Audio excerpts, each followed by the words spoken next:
प्यारे विद्यार्थियों, आज की हिंदी कक्षा में आपका स्वागत है। आज हम पढ़ेंगे बाल महाभारत। बाल महाभारत के अंतर्गत पाठ 17 भीम और हनुमान, पाठ 18 द्वेष करने वाले का जी नहीं भरता और पाठ 19 मायावी सरोवर। सबसे पहले हम पढ़ेंगे पाठ 17 भीम और हनुमान। जैसा कि हम पाठ 16 में पढ़ चुके हैं कि पांडवों और कौरवों के बीच चौसर का खेल हुआ। उस खेल की शर्त यह थी कि जो पराजित होगा वह 12 वर्ष के लिए वनवास और 1 वर्ष के लिए अज्ञातवास चला जाएगा। इसमें पांडव पराजित हो गए, इसलिए वे शर्त के अनुसार 12 वर्ष वनवास और 1 वर्ष अज्ञातवास के लिए चले गए। वे द्वेत वन के आसपास अपना 12 वर्ष का वनवास व्यतीत करने लगे। उसी समय कहीं से उड़ता हुआ सुंदर सुगंधित पुष्प वहां आ गया। उस सुगंधित पुष्प को देखकर द्रौपदी अत्यंत प्रसन्न हुई और उन्होंने भीमसेन से कहा कि यह पुष्प अत्यधिक सुंदर है और भी अनेक पुष्प यानी इस ऐसे ही पुष्प और भी यदि आपको कहीं मिले तो उन्हें लेकर आ जाओ। तो भीमसेन द्रौपदी की बात मानकर वे पुष्प की तलाश में चले और इधर द्रौपदी उस फूल को लेकर युधिष्ठिर के पास प्रसन्न मुद्रा से गई। अब द्रौपदी की इच्छा अनुसार भीमसेन उस सुगंधित पुष्प की तलाश में निकले। वे उस पुष्प को खोजते हुए एक पहाड़ी घाटी में पहुंचे। वहां केले का बहुत बड़ा बगीचा था। उस बगीचे के बीच से रास्ता जा रहा था। भीमसेन उस रास्ते चले जा रहे थे। उन्होंने देखा कि उस रास्ते को अवरुद्ध किए हुए, उस रास्ते को रोके हुए एक बंदर लेटा हुआ है। जब वे उस बंदर के पास पहुंचे तो उस बंदर ने कहा कि मैं यहाँ लेटा हुआ था, तुम आए और तुमने मेरी नींद खराब कर दी, मुझे जगा दिया, ऐसा तुमने क्यों किया? तो भीमसेन उस बंदर को इस तरह से आदमी की भाषा में बोलते हुए देखकर बड़े क्रुद्ध हुए। उन्होंने कहा कि तुम मुझे नहीं जानते, मैं कुरुवंश का प्रतापी पुत्र, कुंती पुत्र भीम हूं, तुम मेरे शक्ति के विषय में नहीं जानते। तब उस बंदर ने कहा कि कोई बात नहीं है, तुम एक काम करो, मुझे लांघ कर चले जाओ, क्योंकि मैं बूढ़ा हूं, बीमार हूं, मैं उठ नहीं सकता, तो मुझे लांघ कर चले जाओ।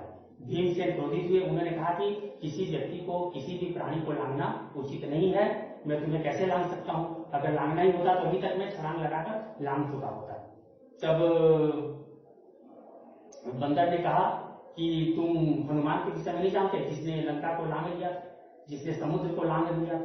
तब भीमसेन क्रोधित हुए और उन्होंने कहा कि तुम वीर हनुमान के विषय में नहीं जानते, तुम इस तरह की बातें कर रहे हो, रास्ता छोड़ो, क्यों मृत्यु को न्योता दे रहे हो, क्यों मरना चाहते हो?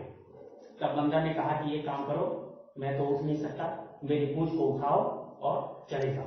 तो भीमसेन को क्रोध आ गया।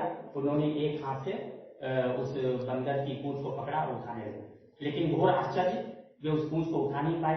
तब उन्होंने दोनों हाथों से उस पूंछ को उठाने की कोशिश की, फिर भी पूंछ को हिला नहीं सके। पूरी शक्ति उन्होंने लगाई लेकिन पूंछ हिल नहीं सकी। तब उन्हें आश्चर्य हुआ और उन्हें लगा कि यह अवश्य कोई देवता होगा। और भीमसेन की यह आदत थी कि वे अपने वरिष्ठों का आदर करते थे। और जो भी वीर होता है, जो भी ज्ञानी होता है, वह ज्ञानी का आदर करता है, वीर का आदर करता है। यह स्वाभाविक गुण है। तो भीमसेन स्वयं वीर थे, वीरों का आदर करते थे। उन्होंने देखा कि उनके सामने एक वीर है जिसके पूंछ में ही नहीं हिला पा रहा हूं, यानी वो मुझसे अधिक बलशाली है। तो उन्होंने आदर भाव से पूछा कि आप कौन हैं? तब हनुमान ने अपना परिचय देते हुए कहा कि कुंती पुत्र भीम, मैं ही हनुमान हूं। मैं तुम्हें आशीर्वाद देता हूं कि महाभारत युद्ध में तुम विजयी बनोगे। मैं तुम्हारे भाई अर्जुन के रथ की ध्वजा पर मैं विराजमान रहूंगा। तो अर्जुन का रथ और उसके ऊपर जो ध्वजा था, ध्वजा यानी झंडा, पताका, उस पर हनुमान विराजित थे और पूरे युद्ध में हनुमान विराजित रहे। इसीलिए अर्जुन किसी से भी पराजित नहीं हुए। तो इस तरह से हनुमान ने भीम को विजय होने का आशीर्वाद प्रदान किया। तो यहाँ भीम और हनुमान के विषय में बताया गया कि किस तरह से भीम और हनुमान आपस में मिले और हनुमान ने भीम को आशीर्वाद दिया। यह है पाठ 17 और पाठ 18 है द्वेष करने वाले का जी नहीं भरता। द्वेष यानी ईर्ष्या, जो किसी से ईर्ष्या करता है उसका जी यानी मन नहीं भरता है, वो हमेशा ही ईर्ष्या करता रहता है। और पांडवों की ख्याति को देखकर हमेशा ही ईर्ष्या करता था दुर्योधन। और जब पांडव वनवास चले गए फिर भी वो ईर्ष्या कर रहा है, उसके मन से ईर्ष्या भाव नहीं गया। पांडव वन में अत्यधिक कष्ट हो गए थे, इसकी जानकारी उसे मिली तो उसे बड़ा आनंद प्राप्त हुआ और उसने सोचा कि मैं एक बार वन जाऊं और वहां जाकर पांडवों को दुख उठाते हुए देखूं, पांडव कितना कष्ट उठा रहे हैं, किस तरह से कष्ट उठा रहे हैं, मैं उन्हें जरा देखूं। इसलिए उसने अपने मित्र कर्ण और शकुनी से कहा कि मैं पांडवों को कष्ट उठाते हुए देखना चाहता हूं, इसलिए मैं वन जाना चाहता हूं। तब कर्ण ने कहा कि द्वैत वन में हमारी कुछ बस्तियां हैं, उन बस्तियों में जो लोग रहते हैं वे पशु पालते हैं, उन पशुओं की गिनती करना राजकुमारों का कार्य है और यह सदियों से चला आ रहा है। यह कुरुवंश की परंपरा है, इसलिए हम महाराज से अनुमति मांगेंगे और हम वहां जाएंगे। तब शकुनी और दुर्योधन प्रसन्न हुए और महाराज धृतराष्ट्र के पास गए और उनसे अनुमति मांगी। धृतराष्ट्र ने सबसे पहले मना किया, लेकिन दुर्योधन ने कहा कि हम वहां नहीं जाएंगे जहां पांडव रहते हैं, हम केवल पशुओं की गिनती करेंगे और चले आएंगे। तब धृतराष्ट्र को दुर्योधन की बात माननी पड़ी और दुर्योधन विशाल कौरव सेना के साथ उस वन की ओर चला जहां पर पांडव वनवास में थे। जब वहां वो पहुंचा तो वहां एक बहुत सुंदर सरोवर था और सरोवर में गंधर्व चित्रसेन अपने कुटुंबियों के साथ वहां डेरा जमाए हुए था। तो दुर्योधन के अनुचर भी उस तालाब के किनारे ही तंबू गाड़ने लगे। तब चित्रसेन के अनुचरों ने इन्हें मना किया। जब दुर्योधन के अनुचर नहीं माने, सेवक नहीं माने, तब दोनों में लड़ाई हुई और गंधर्व सेन के अनुचरों ने दुर्योधन के अनुचरों की खूब खबर लिया, उन्होंने माचा भगा दिया। अनुचर रोते हुए आए और उन्होंने अपनी सारी बातें दुर्योधन को बता दी। दुर्योधन अत्यधिक क्रोधित हुआ, उसने कहा कि चित्रसेन के अनुचर हमारे अनुचरों को इस तरह से मार सकते हैं, अपमानित कर सकते हैं। और तुरंत ही दुर्योधन ने अपनी सेना के साथ चित्रसेन पर आक्रमण कर दिया और इस तरह गंधर्व सेना और कुरु सेना यानी कौरवों की सेना आपस में मिल गई और उस युद्ध में कर्ण भी पराजित हुआ और कर्ण वहां से चला गया। दुर्योधन अंत तक लड़ता रहा और गंधर्वराज चित्रसेन ने दुर्योधन को बंदी बना लिया और विजय घोष किया। जैसे दुर्योधन बंदी हुआ, इसकी जानकारी युधिष्ठिर को मिली। युधिष्ठिर ने भीमसेन से कहा कि दुर्योधन जैसा भी हो, हमारे प्रति जैसा भाव रखता हो, लेकिन आखिर वह हमारा बंधु है और कोई तीसरा व्यक्ति अपमानित करे यह अच्छी बात नहीं है, इससे हमारे कुल का अपमान होगा। इसलिए तुम अर्जुन के साथ जाओ और दुर्योधन को छुड़ा कर ले आओ। भीमसेन नहीं जाना चाहता था, लेकिन भाई युधिष्ठिर के कहने पर अर्जुन के साथ उस युद्ध भूमि में गया और वहां भागे हुए कौरव सेना को उसने इकट्ठा किया और फिर अर्जुन भी गंधर्वराज चित्रसेन पर टूट पड़े और उसे पराजित कर दिया और इस तरह से दुर्योधन को मुक्त किया। दुर्योधन मुक्त हुआ यानी कि कौरव अपमानित हुए और फिर वापस हस्तिनापुर आ गए। दुर्योधन की इच्छा थी कि जिस तरह से युधिष्ठिर ने राजसूय यज्ञ किया है, मैं भी राजसूय यज्ञ करूं, लेकिन ब्राह्मणों ने समझाया कि जब तक युधिष्ठिर और धृतराष्ट्र जीवित हैं तुम राजसूय यज्ञ नहीं कर सकते। हाँ, उनकी जगह पर चाहो तो कोई दूसरा यज्ञ कर सकते हो। तब उसने वैष्णव यज्ञ किया। वैष्णव यज्ञ के समय में ही दुर्वासा ऋषि अपने 10,000 शिष्यों के साथ दुर्योधन के आए। दुर्योधन ने उनका खूब आवभगत किया, वे बड़े प्रसन्न हुए और उन्होंने कहा कि तुम कुछ वर मांगो। तो यहाँ देखिए, अगर दुर्योधन चाहता तो अपनी प्रभुता के लिए वर मांग सकता था, अपने ऐश्वर्य का वर मांग सकता था, अपनी खुशहाली का वर मांग सकता था, क्योंकि दुर्वासा ऋषि का वर कभी खाली नहीं जाता। लेकिन उसने पांडवों को दुख देने के लिए वर मांगा। उसने कहा कि यदि आप मुझ पर प्रसन्न हैं तो पांडव जहां हैं वहां आप ऐसे समय में जाइए जिस समय द्रौपदी भोजन कर चुकी हो और सारे पांडव भी भोजन करके विश्राम कर रहे हैं। यानी जिस समय द्रौपदी भोजन कर चुकी होगी और बाकी पांडव भी विश्राम कर रहे होंगे, ऐसे ही समय में आप अपने 10,000 शिष्यों के साथ वहां जाइए। अब क्योंकि दुर्योधन ने ऐसा वर मांग लिया, तब दुर्वासा को तो जाना ही था, तो दुर्वासा ऋषि अपने 10,000 शिष्यों के साथ ऐसे समय में गए जब द्रौपदी भोजन कर चुकी थी। जैसे ही शिष्यों समेत दुर्वासा ऋषि को युधिष्ठिर ने देखा, वे बड़े प्रसन्न हुए, उन्होंने उनका आवभगत किया। तब दुर्वासा ने कहा कि मैं अपने शिष्यों के साथ स्नान करने जा रहा हूं, आप भोजन की व्यवस्था कीजिए। द्रौपदी से सारे पांडव चिंतित हो गए, क्योंकि द्रौपदी को युधिष्ठिर को सूर्यदेव ने एक अक्षय पात्र दिया था। अक्षय पात्र मतलब जो क्षय न हो, जो समाप्त न हो, तो ऐसा अक्षय पात्र दिया था जिसमें द्रौपदी जितना भोजन चाहे उतना भोजन उस अक्षय पात्र से प्रकट कर सकती थी और अपने अतिथियों को भोजन करा सकती थी और स्वयं पांडवों के साथ भोजन कर सकती थी। लेकिन जब सारे भोजन करने के बाद द्रौपदी भी भोजन कर लेती थी, तब वो अक्षय पात्र की विशेषता अगले दिन के लिए लुप्त हो जाती थी। यानी उस दिन और भोजन नहीं निकल सकता था, दूसरे दिन ही भोजन उससे प्राप्त किया जा सकता। यानी द्रौपदी के भोजन करने से पहले उस अक्षय पात्र से जितना भोजन चाहे निकाल सकते थे, वह भोजन अक्षय पात्र दे सकता था। लेकिन द्रौपदी के भोजन करने के बाद उसकी विशेषता समाप्त हो जाती थी, दूसरे दिन के लिए लुप्त हो जाती थी। अब उस दिन और उस अक्षय पात्र से भोजन नहीं निकलता था, अक्षय पात्र खाली हो जाता था। तो जिस समय दुर्वासा ऋषि वहां पहुंचे, उस समय द्रौपदी भी भोजन कर चुकी थी।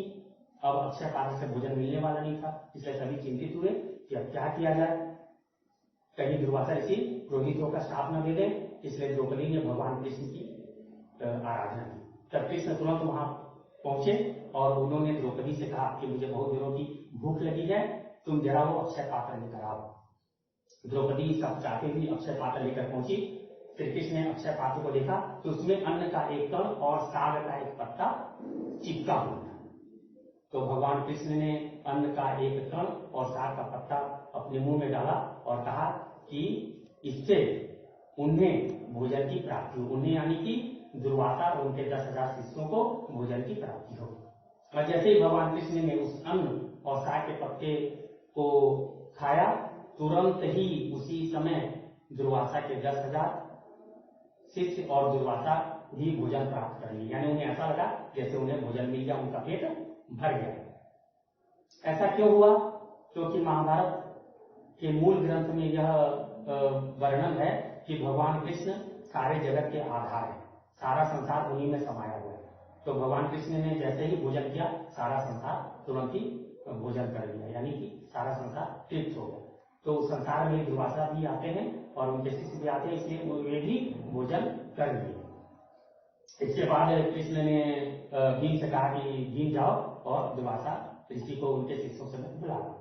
जैसे भीम दुर्वासा ऋषि की ओर गए, यानी कि उस नदी की ओर गए जहां वे स्नान करने गए हुए थे, तो इधर शिष्यों ने अपने गुरु से कहा कि गुरु जी, हमें ऐसा लगता है जैसे हमारा भोजन हो गया, पेट भर गया और हम और भोजन नहीं कर सकते। हमने नाहक ही युधिष्ठिर को भोजन बनाने के लिए कहा, अब तो हम भोजन कर नहीं सकते।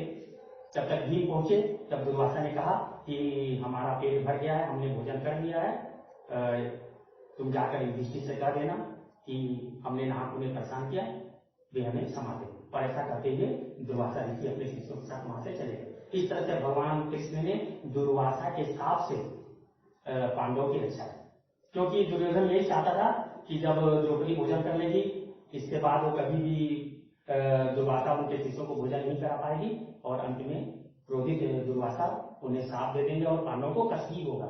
लेकिन भगवान कृष्ण ने पांडवों की रक्षा की। यह है पाठ 18। इसके बाद पाठ है 19, मायावी सरोवर। मायावी मतलब माया युक्त, जो माया से भरा हुआ ऐसा सरोवर यानी तालाब, माने माया युक्त तालाब।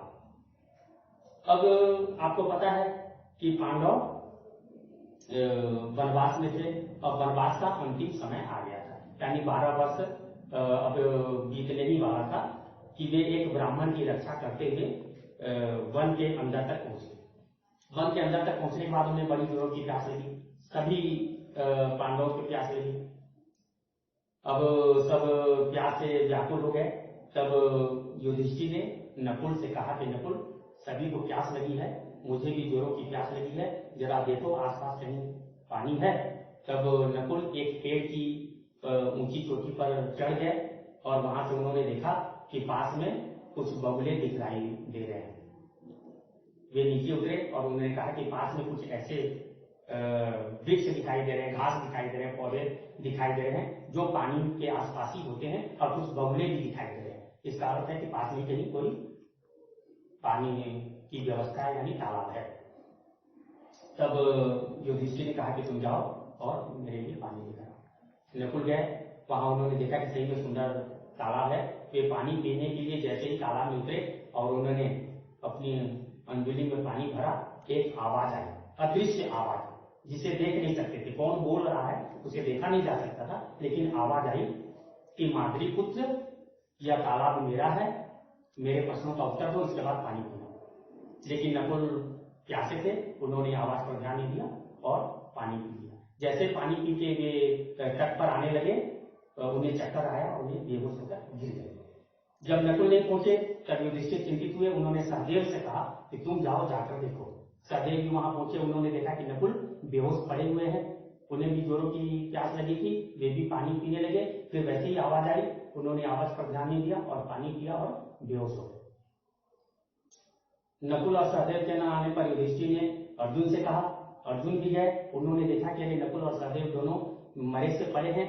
वे चिंतित हुए, उन्हें क्रोध किया है कि किसने इनका ये हाल किया।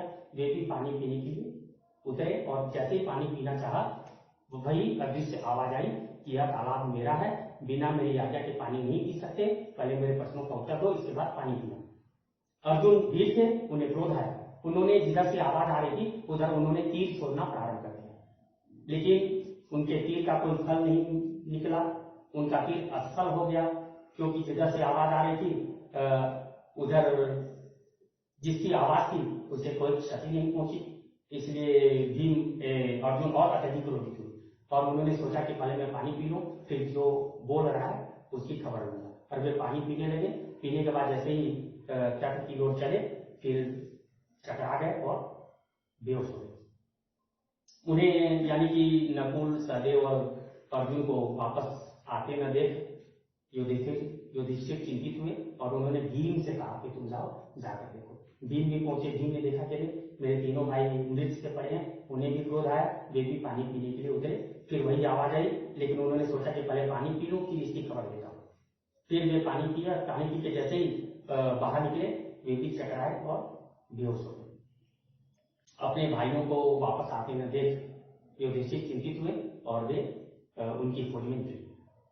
वे उसी तालाब के किनारे पहुंचे और उन्होंने देखा कि मेरे चारों भाई बेहोश पड़े हैं और पास में तालाब है। वे भी पानी पीने के लिए तालाब में उतरे।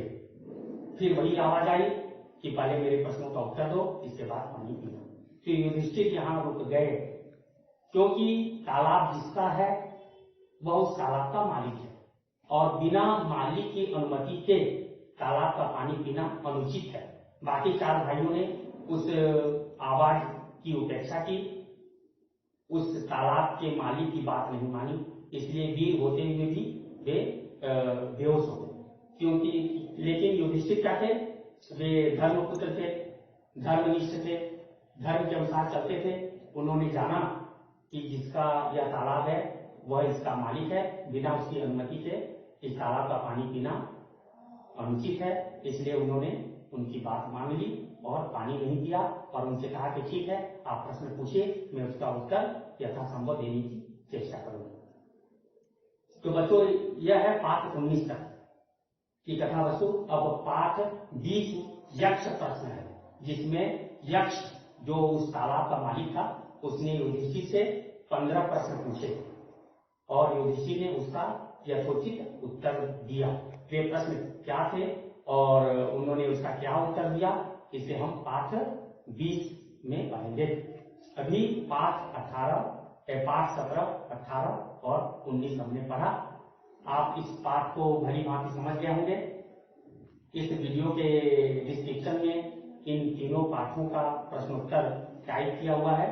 आप डिस्क्रिप्शन में जाइए और प्रश्न और उत्तर ध्यान से अपनी बाल महाभारत कॉपी में लिख लीजिए और उन्हें याद भी कर लीजिए। धन्यवाद।